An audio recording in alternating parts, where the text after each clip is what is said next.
Welcome to another episode of PPE Clinic. We call it the Personal Finance, Personal Development and Entrepreneurship Clinic. My name is Olufemi Shi. I'm your PPE doctor. For those of you that have missed the way I call my doctor, I call you doctor. Doctor. Kind of exciting. Now, today we're going to do something that is actually related to healthcare. And this is because that's one aspect a lot of you, entrepreneurs, people who are interested in building finance, so career-minded people tend to ignore your health. And this is what I know, that your health truly is wealth. There are two things you have in life that will determine the outcome of your life. You have time and you have energy. There's nothing you can do about time. Whether you manage it or not manage it, it will pass. If you sit down, 1 hour will pass, 1 day will pass, 1 year of your life will go. If you stand up, it will do. If you're at work, it will do. If you are not working, it will do. So you cannot manage what is constant, what continues, what is expended, whether you do. What you can manage is your energy. Your energy determines how far you will go.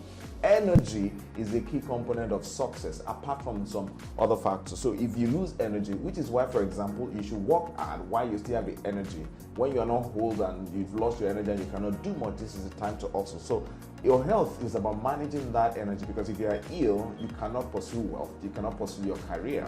And that is why it is very, very important. So today, I'm going to be talking about 15 things you need to know and some of them to do to stay healthy. Now, I'm not saying that that is, by any means exhaustive. There are quite a lot of things, but if you focus on these 15 things, I can guarantee that relatively you will live a healthy life.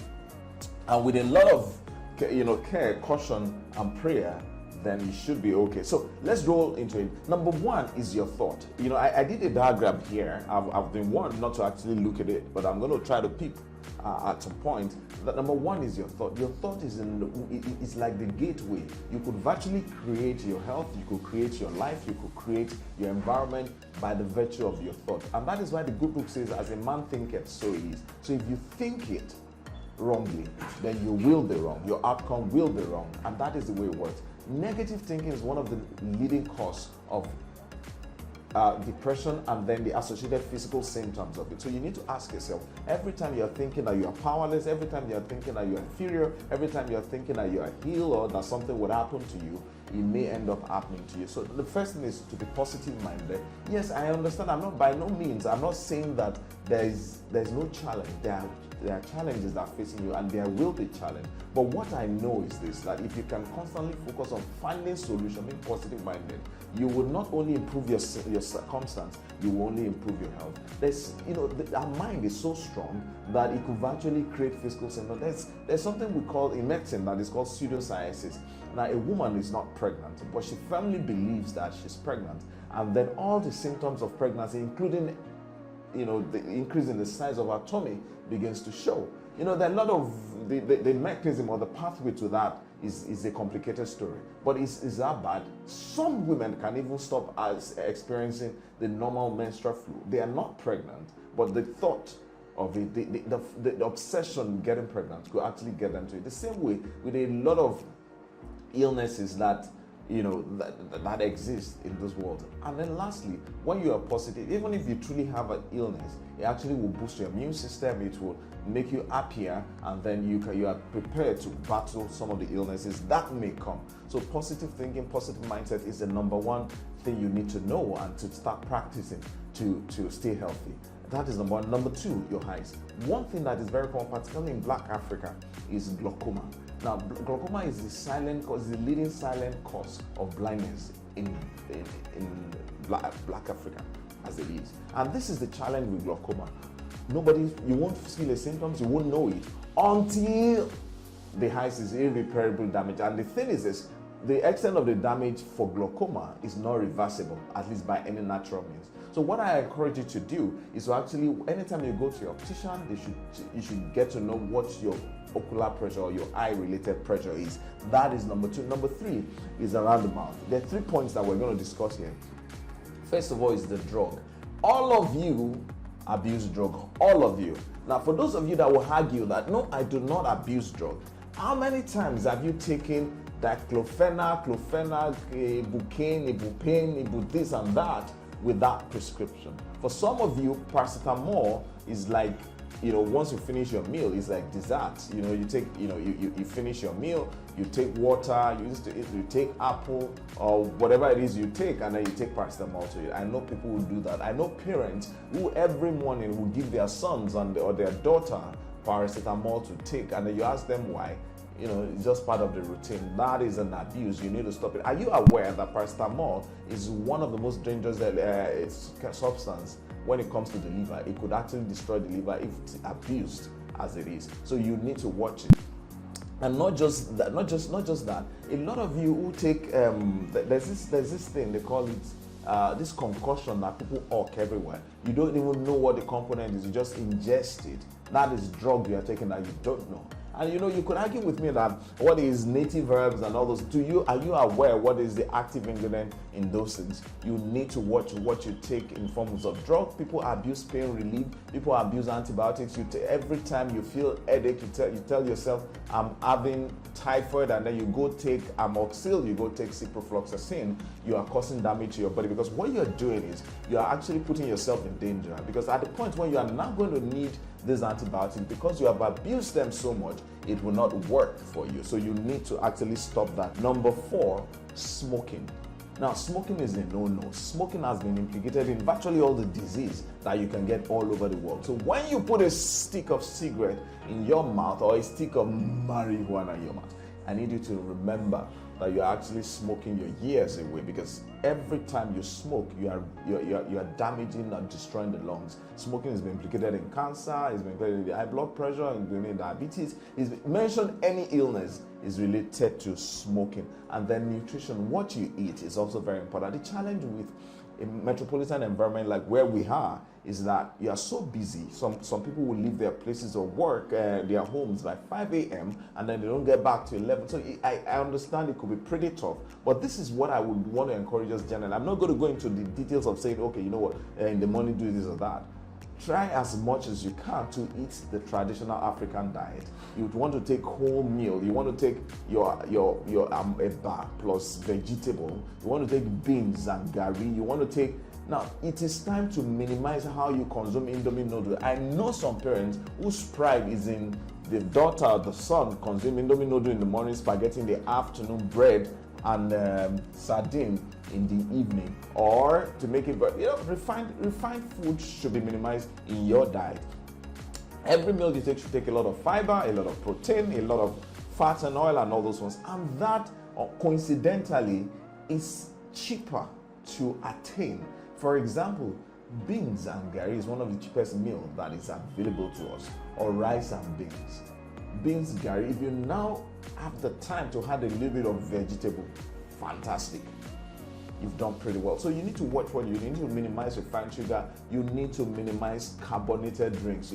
For some people, I think some people, what do you think? Some people even use Coke to have their bath. I'm just joking, not their bath per se, but what I mean is they take Coke, Fanta so much that somebody tells me that it takes about 4 or 5 bottles of Coke in a day. That is crazy. That's why I say some people will use it to have their bath. They prefer to use bath with Sprite or Coke or Fanta, and then they consume it like anything. You need to minimize that. You need to focus on whole food. You want to, maybe in the morning you want to eat a vegetable, it's cheap enough, and then and that like that. So you need to take a look at your diet one more, because diet is one of the leading causes. Then diseases we call lifestyle diseases. Hypertension is a lifestyle disease. A lot of Western, dominated diseases that are common to the Western world is beginning to be like a major challenge in our environment as we have. So you need to watch. Number 6 is alcohol. Now, there's argument about the fact that maybe some small level of alcohol is good for the heart, particularly when you're looking at the component called red wine.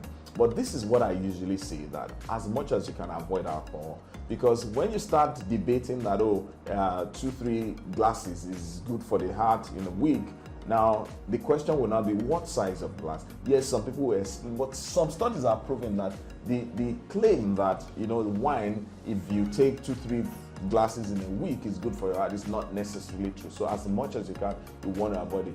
Alcohol destroys the liver apart from all the fact that it dulls your senses. One of the reasons why alcohol, apart from the fact that I thought it was crazy that something that was bitter is actually more expensive, that's my personal opinion. Alcohol actually will dull your edge, dull your sense if you're not careful with it. And then addiction is also possible, abuse is also possible, so you want to avoid that. Now let's go to the chest area, because what I've done is to take it from the brain to the eyes to the mouth. Let's go to the chest area. First of all, I'm going to say your heart. How healthy your heart is will determine how far you will go. So let's start from what is important. Do you know your blood pressure? If you don't know your blood pressure today, I'd like you to stop this video and go ask the nearby hospital, or go ask your friend that has a SPIG to check your blood pressure and record it, and then you want to check it on a regular basis. One of the leading causes of sudden death is high blood pressure that is poorly managed. And then apart from that, one of the leading causes of chronic or renal failure is increasingly, a lot of us have seen people who came down with renal failure. You know somebody who knows somebody, and it's becoming much more prevalent than it used to be. And one of the challenges, people who have had high blood pressure, who have not managed it, who don't even know that they have high blood pressure, this would have destroyed the impact on the kidney is massive, would have destroyed the kidney, and then before they realize it, that the kidney is gone, and then they come down with chronic renal failure. So you need to actually know what your blood pressure is. If it's above 120/70, which is the average, you need to see your doctor. And then above certain level, you need to be on drug. You need to be on drug. This is very, very important. That is the number 7 item. Number 8, before we finish the first part of this series, 15 things you need to do to stay healthy, is you need to know how to do a breast exam. And this particularly applies to the ladies and to the men who love them. Now don't get too excited. I'm talking to the man. Now don't get too excited because I said you need to know exactly how to do breast exam, because you don't use that as an excuse to harass innocent ladies. I'm talking about the women and the men who love them and are married to them, preferably. So that's a very serious point of difference. If you are not, you don't need to learn it. And then I would encourage you not to outsource the learning of the breast exam. A woman should know how to do breast exam. That is very key. Breast cancer is the leading cause of death, cancer-related death, even globally, all over the world. And increasingly, more people are coming down. But the good thing about this bad breast cancer is this: if it is detected on time, it can be managed. It can be managed, and the outcome is usually very favorable. So I would encourage you, this is what I would encourage you if you are listening to me out there, that you can pick a day of the month, maybe the first day of your menstrual flow, or the day of your birthday. If your birthday is 26th, you want to say every 26th of the month, I'm going to actually do a breast exam. And a lot of videos, I may not even go into details of how to do a breast exam during this kind of session because of our time, but you need to go online and learn how to do that. Every 26th, every fixed day, you need to learn how to check it. If you notice any lump, any discoloration, any puckering, any dimple, you want to go see your doctor to complain that this is what I've noticed, so they can take a look at it. And then for the men out there, you need to encourage the women to actually check. You need to help them to check, because if you love them, you will not want any harm to come to them. So that is coming to the end of the first session.